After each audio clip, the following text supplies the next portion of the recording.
श्री नवनाथ कथासार अध्याय पहिला मंगलाचरण मच्छिंद्रनाथांची जन्मकथा।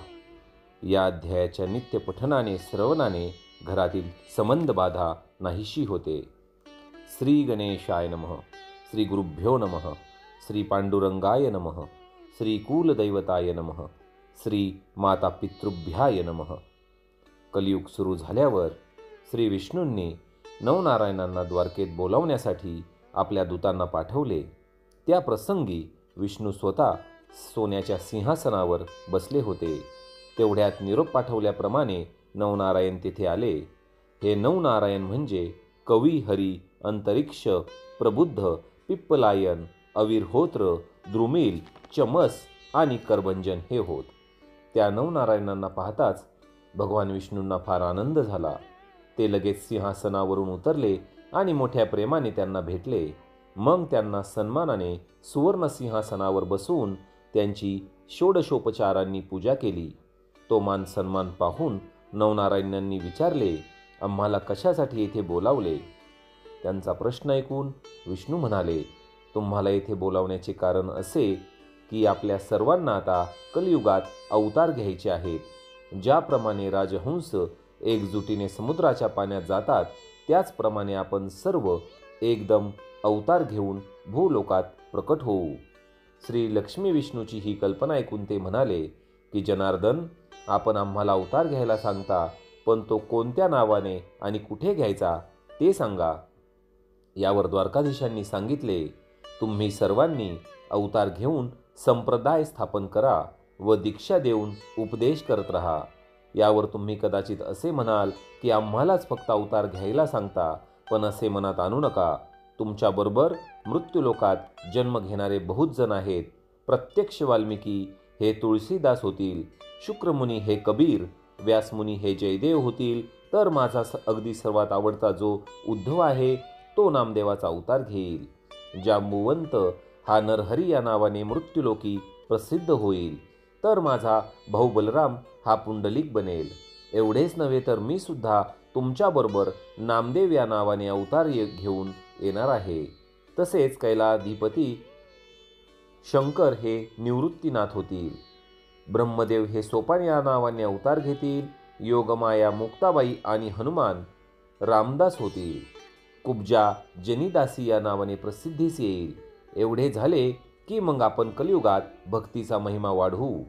मग अवतार कोणत्या ठिकाणी व कसा घ्यायचा ते सविस्तर सांगण्यासाठी नवनारायणांनी विनंती केली। या विनंतीला मान देऊन श्रीहरींनी सांगितले की पराशर ऋषींचा पुत्र जो व्यासमुनी, त्याने ही सर्व माहिती भविष्य पुराणात मागेच लिहून ठेवली आहे, ती आता नीट ऐका। पूर्वी ब्रह्मदेवाच्या वीर्यापासून 88,000 ऋषी निर्माण झाले। त्यावेळी त्या वीर्याचा काही भाग यमुनेत पडला। त्याचे 3 भाग झाले। त्या 3 भागांपैकी 2 भाग द्रोणात पडले व 1 भाग यमुनेच्या पाण्यात पडला। पाण्यात पडलेले ते वीर्य लगेच एका माशाने गिळले। त्या माशाच्या पोटात कविनारायणांनी संचार करून मच्छिंद्रनाथ नावाने जगात प्रकट व्हावे। शंकरांनी आपल्या 3ऱ्या डोळ्याने जाळून भस्म केलेला कामअग्नीने प्राशन केला आहे, म्हणून आता अंतरिक्ष नारायणांनी त्यांच्या पोटी जन्म घेऊन जालिंदर या नावाने प्रसिद्धीस यावे। कुरुवंशात जन्मेजय नावाचा राजा सर्पसत्र करील। त्यांच्याच वंशातील बृहद्रवा राजा हवन करेल, तेव्हा अग्नी आपला गर्भ सांडेल आणि ही संधी साधून त्या प्रसंगी जालिंदरांनी त्या यज्ञकुंडात जन्म घ्यावा। 88,000 ऋषी झाले तेव्हा ब्रह्मदेवाच्या वीर्याचा काही भाग नर्मदेच्या काठी पडलेला आहे। तेथे चमसनारायणांनी रेवणसिद्ध या नावाने प्रगट व्हावे। त्याच वीर्यापैकी काही अंश एका सापाने गिळला। जन्मेजय राजाच्या सर्पसत्रात ब्राह्मणांनी सर्व सर्पांची आहुती दिली, परंतु त्या प्रसंगी त्या सर्पिणीच्या पोटात ब्रह्मबीज आहे हे जाणून तिला आस्तिक ऋषींनी वडाच्या ढोलीत लपवून ठेवले। 9 महिने पूर्ण झाल्यावर ती अंडे तेथेच टाकून निघून गेली। आता ते अंडे अजून तेथेच आहे। तेव्हा त्यामध्ये अविर्होत्र नारायणांनी संचार करून वटसिद्ध नागनाथ या नावाने प्रसिद्ध व्हावे। मच्छिंद्रनाथांनी सूर्यरेत प्राप्तीसाठी मंत्र जपून दिलेले भस्म उकिरड्यावर पडेल। त्यामध्ये सूर्य आपले वीर्य सांडेल। अर्थातच ते उकिरडामय असणार आहे, त्यात हरिनारायणांनी गोरक्ष नावाने प्रकट व्हावे. दक्षाच्या घरी त्याची कन्या पार्वती हिला लग्न समारंभाच्या वेळी पाहून ब्रह्मदेवांना अनावर कामवासना झाली आणि त्यांचे वीर्य गळाले. तेव्हा त्यांना फार लाज वाटली, म्हणून त्यांनी ते वीर्य पायाने दाबून चौफेर केले. त्याचे 60,000 वालखिल्य ऋषी निर्माण झाले. दुसरे अंग केराबरोबर भगीरथी नदीमध्ये पडले व वाहत वाहत कुश बेटात गेले. ते अजूनही तेथेच आहे. तेव्हा पिप्पलायन नारायणांनी तेथे प्रवेश करून चरपटीनाथ नावाने प्रसिद्धीस यावे. भर्तरी नावाचे आपले भिक्षापात्र कैलिक ऋषींनी अंगणात ठेवले होते. त्यात सूर्याचे वीर्य पडले. ते त्यांनी तसेच जतन करून ठेवले आहे. त्यात द्रुमिल नारायणांनी प्रकट होऊन भर्तहरी नावाने प्रसिद्ध व्हावे. हिमालयाच्या अरण्यात सरस्वतीच्या उद्देशाने ब्रह्मदेवांचे वीर्य गळले. त्यातले थोडेसे हत्तीच्या कानात पडले. त्यात आता प्रबुद्ध नारायणांनी संचार करावा व कानिकनाथ नावाने प्रगट व्हावे. गोरक्ष चिखलाचा पुतळा करेल, त्यात करभंजनांनी प्रगटावे.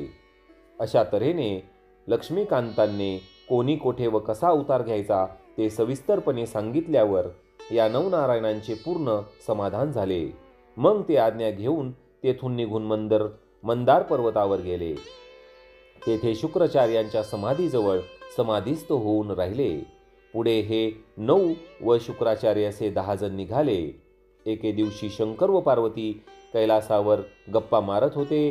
तेव्हा पार्वती शंकरांना म्हणाली की तुम्ही नेहमी जो मंत्र जपत असता त्याचा मला अनुग्रह द्या. ते ऐकून भगवान शंकर पार्वतीला म्हणाले, मी तुला तो मंत्र जरूर शिकवेल, पण त्यासाठी एकांत जागा पाहिजे. तेव्हा आपण आता एकांत स्थान शोधून काढू. असे म्हणून ते दोघे निघाले. ते फिरत फिरत यमुनेच्या काठी आले. तेथे अगदी शुकशुकाट होता. माणसांची वस्तीही नव्हती.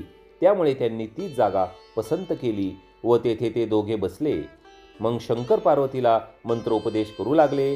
ज्या माशाने ब्रह्मवीर्ये गिळून यमुनेत प्रवेश केला होता ती गर्भवती मच्छी तेथे जवळच पाण्यात होती. तिच्या पोटातील गर्भाने तो मंत्र ऐकला. तो दिव्य मंत्रोपदेश ऐकल्यावर त्याला शुद्ध ज्ञानप्राप्ती झाली व द्वैतभाव नष्ट होऊन तो ब्रह्मरूप झाला.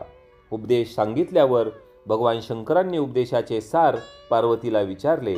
इतक्यात मच्छिंद्रनाथ गर्भातून म्हणाले, सर्व ब्रह्मस्वरूप आहे.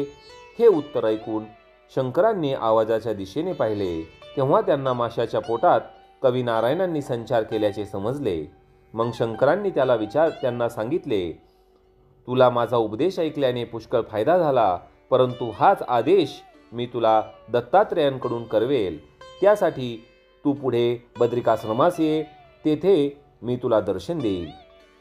असे सांगून पार्वतीसह शंकर भगवान कैलासाला गेले. मच्छिंद्र इकडे माशाच्या पोटामध्ये ते मंत्र जपू लागले. पूर्ण दिवस भरल्यानंतर त्या माशाने एक अंडे नदीच्या काठावर टाकले आणि ती पाण्यात निघून गेली. पुढे थोडे दिवसांनी बरेच बगळे मासे धरायला म्हणून यमुनेकाठी आले. त्यांनी ते अंडे पाहिले व लगेच आपल्या तीक्ष्ण चोचींनी फोडले. त्यात एक बालक होते. अंडे फुटताच ते बाळ जोरजोरात रडू लागले. त्याचे रडणे ऐकून सर्व बगळे पळून गेले. काही दिवसांनी फुटलेले अंडे कामिक नावाच्या कोळ्याने पाहिले. त्यात सूर्यासारखा तेजस्वी बाळ पाहून त्यांना कळवळा आला. कोणीतरी सावज या बालकाला मारील असे त्यांच्या मनात आले.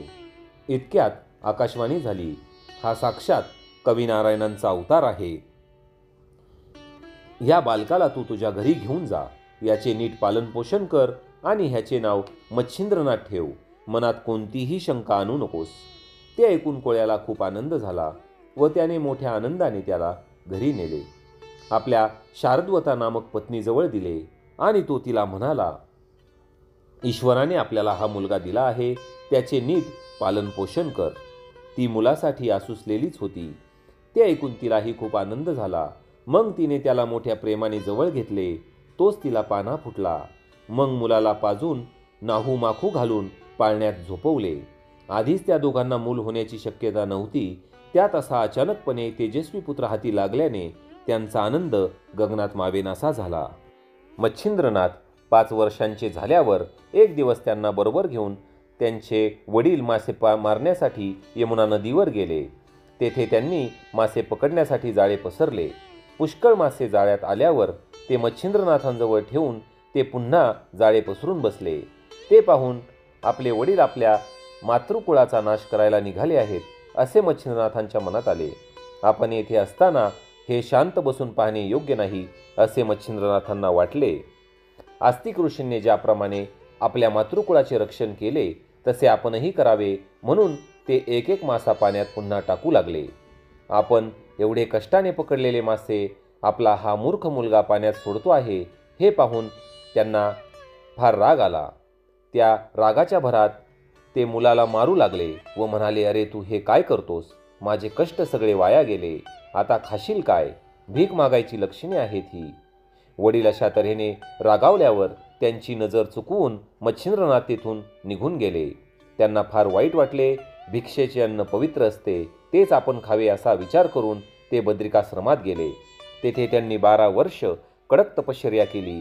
त्यामुळे त्यांच्या हाडांचा केवळ सांगाडा उरला. इकडे एक दिवस श्री दत्तात्रेयांची स्वारी शंकरांच्या देवळात गेली व तेथे त्यांनी शंकरांची स्तुती केली. त्यामुळे भगवान शंकर प्रसन्न झाले व त्यांनी प्रत्यक्ष भेट देऊन त्यांना प्रेमभराने आलिंगन दिले. मग उभयंतांच्या खूप गप्पा झाल्या.